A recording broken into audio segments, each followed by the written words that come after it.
យលីបងលីប្អូនលីមិត្តជិតឆ្ងាយកូនឃ្លៀតតែកាយចិត្តញ៉ានៅពុកម៉ែ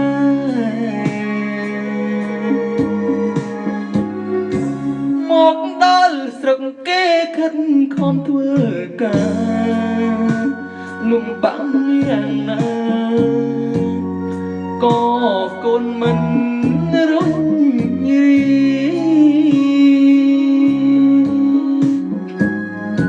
ទុំក្តៅរងីធ្វើគ្មានលំថ្ងៃឡើយ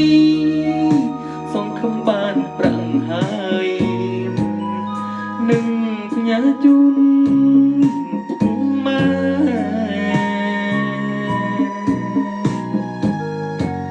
មានកូនឯណាចង់ឃ្លាតពុកម្ដាយ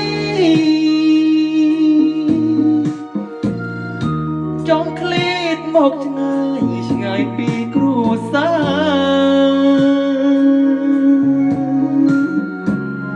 ព្រមតែជីវិតមិនចង់ឃ្លាតឡើយណា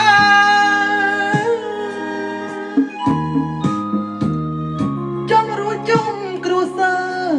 ជួបជុំពុកម្ដាយ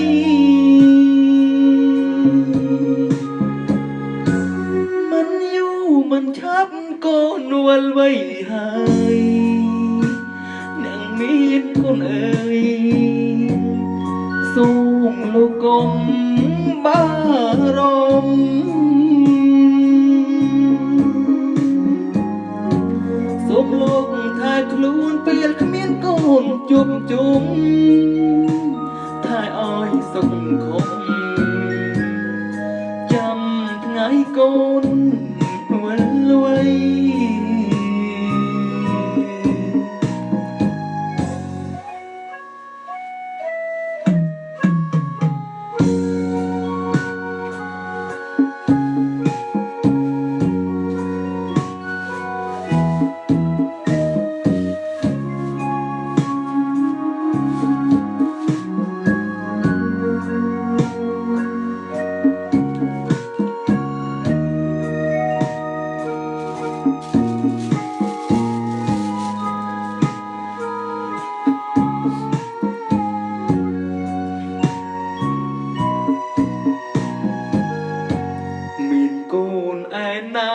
ចង់ឃ្លាតពុកម្ដា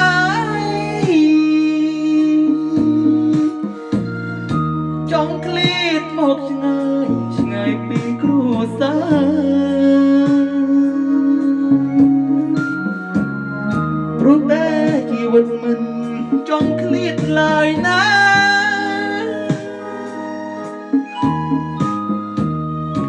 ចង់រួចជុំគ្រួសារជួបជុំពុកម្ដាយមិនយូរមិនឆាប់ក៏នួលវ័យហើយអ្នកមានកូនអើយសូមលោកកុំ